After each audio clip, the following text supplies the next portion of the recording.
Alright, hi, I'm Dan, and this is my 1985 Maserati Biturbo named Meatball.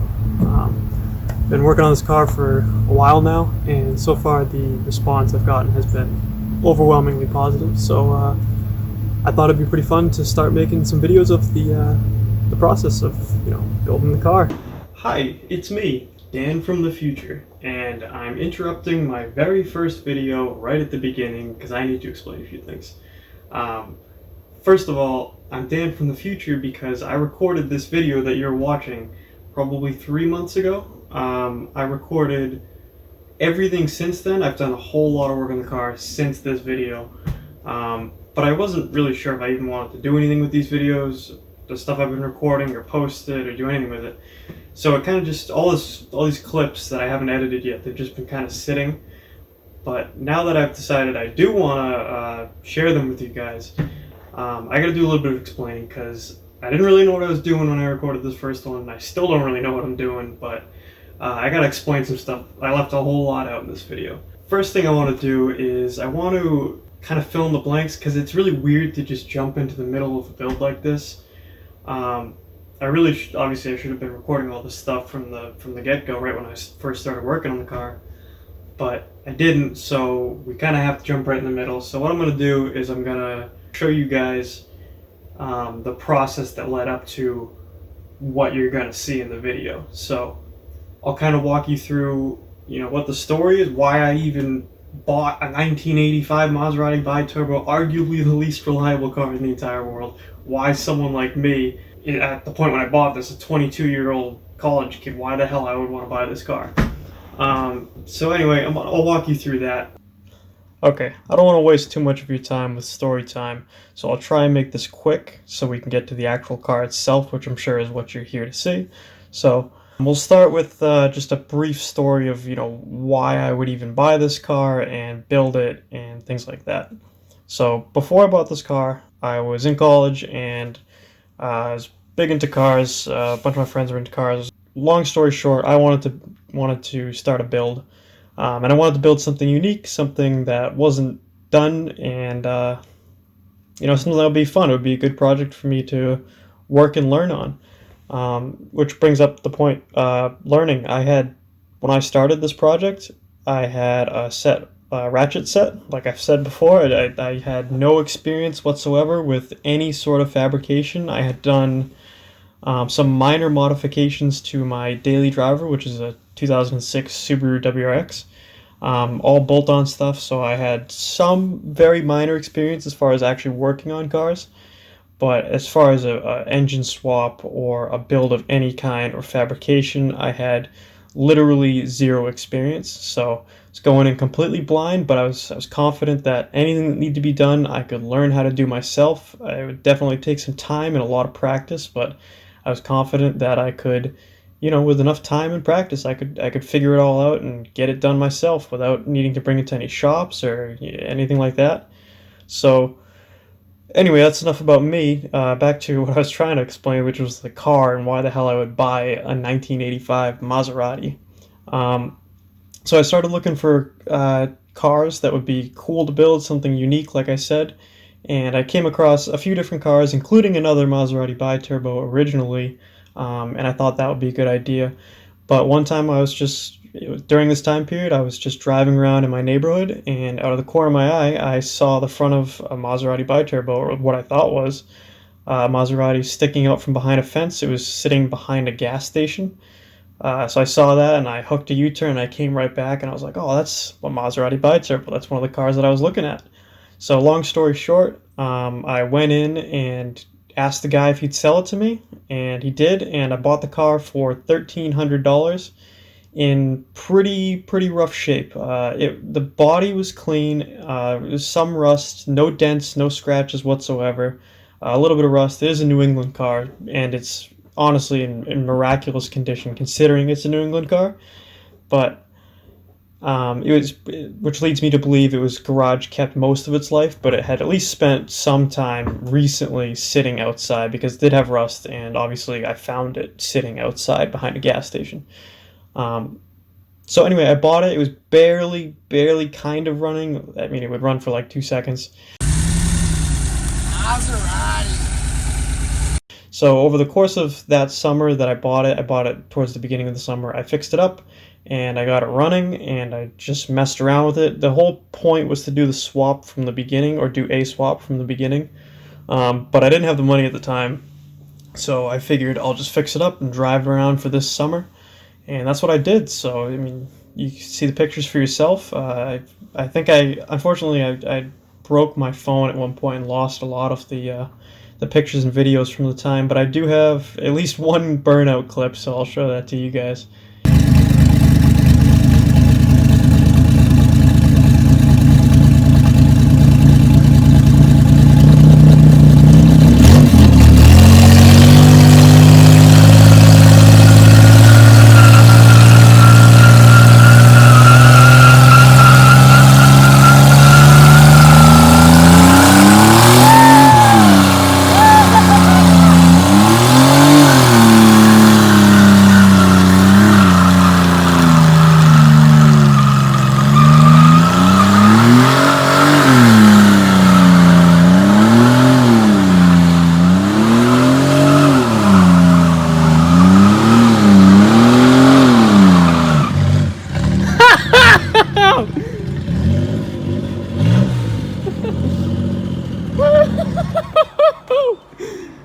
Oh, that shit's fucking wild. Not bad, huh? Anyway, that's enough of the story time. Maybe I'll go a little bit more in depth if anybody cares, but for now, that's more than enough to set the stage for the build itself. So, the car ended up having, like all Maseratis, ended up having some problems, or lots of problems, but the one that killed it for me anyway was electrical issues. I hate trying to troubleshoot electrical issues. It had bad grounds, I think, somewhere, but like I said, I was planning to do the swap anyway, so I figured this was a good time to pull the engine, and I did. So I pulled the engine, and I got myself a junkyard, or not, actually this one wasn't from a junkyard literally, but this is a 5.3 liter iron block Gen 3 LS I got from a guy who was selling it on Facebook Marketplace. It was from a plow truck in Maine. The truck rusted out because it's a plow truck and that's what they do, but the engine was still good, so that's the one I bought. And I upgraded the valve springs, put a sloppy stage 2 cam in it, and that was about. I cleaned it up. I took the pistons out, gapped the rings, and just generally cleaned it up because it was a pretty gummed up motor. So I cleaned that up, and that was what I was planning to use until later on I found an L33, which is an all aluminum Gen 4 LS. Well, it's a transition year. I won't get into that, but basically it has stronger rods. It's all aluminum and it has higher flowing heads, so that's the main advantages to that. We'll talk about that a little bit more once I actually get to showing you guys the car. But yeah, so during this time I pulled the motor out of the original motor out, and I started fitting the new LS in, and my first welding project ever was welding the motor mounts in this car for this LS, which is kind of funny. Literally the first project I did, other than just practicing welding, I did a lot of practicing before I did this to make sure that I was confident in my own welds, the strength of my own welding. But first thing you could say I fabricated, I guess you could say, was the motor mounts in this vehicle. So I welded those in with flux core, so they're not pretty. It's a little splattery, but they are plenty strong. I've jumped up and down on top of my motor with it in the car, and it barely moved at all. So that was that. To get it in the actual chassis, I cut a significant amount out of the firewall. Partly because it needed to, but also partly because I wanted to push the motor nice and far back to give it good weight distribution. So I cut all that out, and I got myself a T56 6-speed manual transmission to go with it. So I had to, again, I cut the entire transmission tunnel out because this T56 was way bigger than the, I think it was a 4-speed automatic that the car came with. Maybe be a 3-speed, 4-speed, something like that. I don't really know how many gears it had, but it had an automatic transmission, and the whole tunnel had to basically come out so I could fit this new T56 in there. So anyway, the next fabrication project I did was making the transmission tunnel, which was a huge fabrication project for someone who had never done anything of the sort. So the transmission tunnel I ended up making out of pretty thick sheet metal because I want it to be strong. It is a unibody car, so it has to tie everything together, all the floor and everything together. So I started working on that. I learned to do regular MIG, not flux core, MIG with actual shielding gas, which was a little bit of an upgrade. Comes out a little bit cleaner. So I don't want to, again, I don't want to waste time, so I basically I fabricated that tunnel. It's pretty square. I have no way of bending any metal. I don't have any metal bending tools. But luckily, because this car is so square itself, the square transmission tunnel kind of fits with the styling, so it's not too obvious that I was just making it square because I had no bending tools. And I think that will pretty much lead you guys up to where the video will begin, from the video, like I said, from 3 months ago where I first did a walk around of the car. I think that'll pretty much lead you up to it. The only thing I want to add, because I know I forgot to mention it in the video and I said I was going to talk about it, was the fuel system. So I'll run through it real quick in case you guys care about the fuel system. I'm running the factory Maserati tank, which is kind of nice. It actually sits upright in the trunk of the car. So it's like, you normally have your rectangular flat tank. It's like if you took that and flipped it straight up and down, and it gravity feeds out the lowest point in the bottom of it into an external pump. That's just how the Maserati worked from the factory. It's how it was designed to work. So I just continued using that because the trunk is the fuel tank is in a good spot. So all I did was I welded an AN bung for the sending part of at the bottom for it to send fuel, and I welded a return line onto the fuel filler neck. Other than that, it's a regular Maserati tank. So if you're wondering if there's any Maserati parts left on the car, there's at least one of them for you. So anyway, back to the fuel system.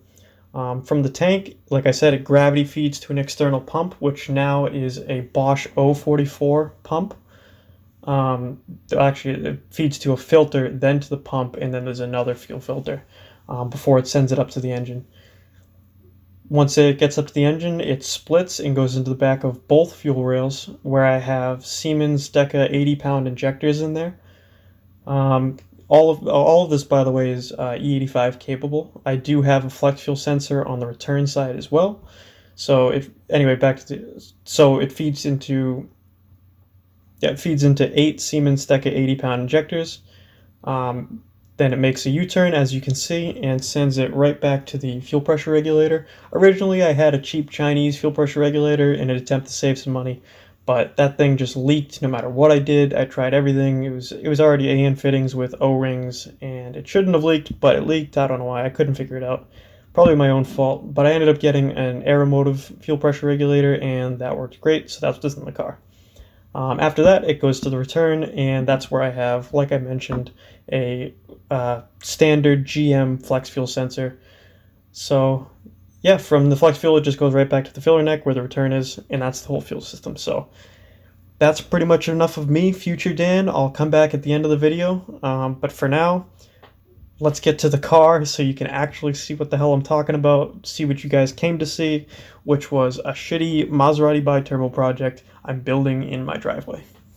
Okay, so like I said, this is a 1985 Maserati Biturbo. So anyway, let's get started. The thing everyone wants to see, the most important part. Open the hood, and we have an LS. This is an L33. It's a truck motor. It's a 5.3 liter aluminum block.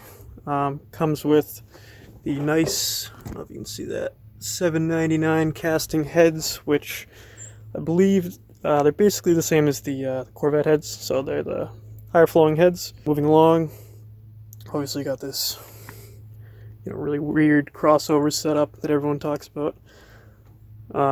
Two turbos. These turbos are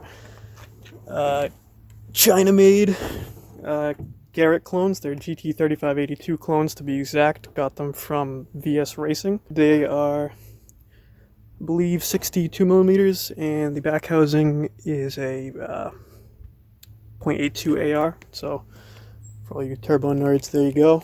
As far as the engine is pretty much completely stock. I've put PAC 1218 springs in it and a sloppy stage 2 cam. Other than that, it's got a Corvette balancer on it just because I want to get that extra little bit of clearance there for that crossover pipe I got going on. It's running a Holley Terminator standalone computer and wiring harness. Works great. You know, you can see nice, neat labeled, you know, wiring harness. Can't really complain. For the fuel system, I'll get a little bit more into the fuel system so I can run the back, but from here you can see just AN lines, and down there we got a air motive fuel pressure regulator. Yeah, really basic setup, honestly. So let's keep moving. Alright, so coming around to the back of the car, first weird thing you might see here, well, one, right off the bat, here's my transmission. It is a T56 out of a F-body Camaro. It's a 6-speed manual, so that's the transmission I'll be using. Built the transmission tunnel around that, so it fits up perfectly. Coming up to the car, though, you'll notice we have quite a few holes in the car. I got this hole in the back here, and 2 in the trunk, and that's because, as you can see, the radiator is back here. So we'll open this up for you. Rear mounted the radiator. Couple reasons for that. I get asked this a lot. Is because one, obviously this is a very small car, and it's not, especially with that crossover section I got going on up there, it's not a whole lot of room for a radiator up front. There's that. I also got to fit an intercooler up front, and I wanted to have a nice big radiator. Lastly, because I want to be able to just absolutely beat the hell out of this car and not have it overheat. You know, big long burnouts, all the fun stuff. So I got a nice big radiator here with some nice big dual fans. This is actually a triple core radiator made for a K-series GMC, I believe. So much bigger than anything that would normally fit in this car. Fits back here in the trunk pretty nicely, though. You can kind of see, cut the floor out of it right there. So what it's going to do is it's going to draw air up from underneath the car. It's going to pass through here. These 2 fans are going to then exhaust the air through the holes in the top there and out the back. Oh yeah, the only other thing I wanted to say back here, one big thing that still needs to be addressed on the car is this guy. This is the factory Maserati rear end with the axles, you know, subframe, suspension, all that. This is all gonna go. Yeah, I'm not looking to use this rear end. There's no way it would ever hold up to the kind of power that I'm gonna be making. So yeah, this is all getting taken out. That's one of the big things that's going to be coming up soon, actually, is we're going to be putting a complete new rear end in that. So that's probably one of the last major fabrication type projects that I have to do. And yeah, it's coming up soon. Which brings me back up to the front suspension, actually. Forgot to mention this stuff. So I'm still using the factory Maserati subframe. You can just kind of see it there. With the factory suspension as well, which is why this thing rides like an absolute monster truck right now. It's also got these little tinies, or 14-inch wheels, 195 tires, absolutely tiny. So these will all be going at some point. I have S13 knuckles for it, and the plan right now is to take the S13 knuckles and make my own custom control arms for it. We'll see. That might change, but that's the plan right now anyway. So moving to the interior of the car. Not a whole lot going on in the interior, as you can see. We've got a transmission tunnel. I completely cut the entire transmission tunnel out of the old car. That's, you know, the biggest thing you can obviously see in here. This was just hacked together by me with a hobby welder and some sheet metal I bought at Home Depot. Works pretty good. It is pretty sturdy. It's not going anywhere. Gets the job done. Other than that, there's no dash in the car right now. I am going to be reusing the factory dash. I'll show you a picture of what the factory interior looks like a little bit later. That door card in, that kind of gives you a flavor of what the interior looks like. Took this one off. I will be going back on, so as far as interior goes, I'm going to have factory dash, door cards. There's a cover, it looks like that. It goes over the rear section. No rear seats. The drivers and passenger seats are both being replaced with buckets as well. Again, I got my little makeshift switch panel right there. Other than that, not a whole lot going on here. Anyway, yeah, so that's the car as it sits right now. Pretty basic right now. I'd say we're probably, I don't know, maybe halfway through the project. It does run. I can't run it for you right now though, because I drilled and tapped into the high pressure system. I don't know if you can see, it's that blue fitting down there. Drilled and tapped into the high pressure system to feed the oil to the turbos, and the lines are not made up yet. That's something I gotta do pretty soon. So I can't start it now. It does run. You just gotta take my word for it.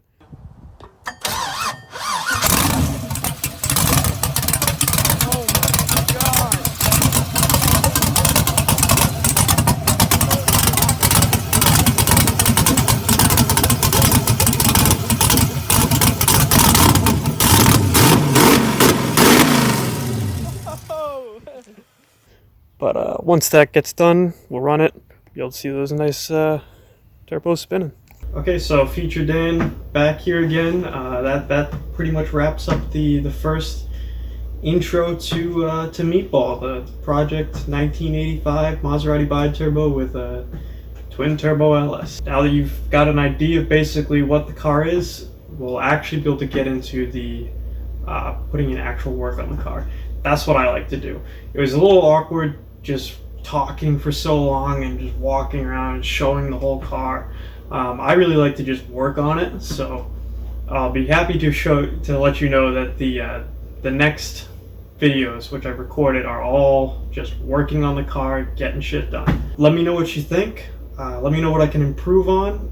Like I said, this is all, the next few episodes you're going to see, probably the next 5 or so episodes, are all pre-recorded. So unfortunately, if my video techniques are bad, which they are, they will improve as time goes on. But if you leave a comment and you're like, hey, do this, it's pre-recorded, I can't fix it, so just bear with me for these first couple. But they will get better, and I'll probably, if there's any interest in this whatsoever, I'll probably get a better camera. More importantly, let me know what you think. If you like the car, let me know.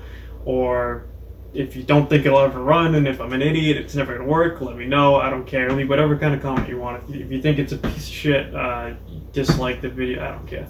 But I just want feedback, really, so let me know what you think. And I'm looking forward to getting into the actual build with you guys. I hope you guys will enjoy it, and I'm just glad. I love sharing this with people who enjoy this car. So yeah, I'll see you in the next one.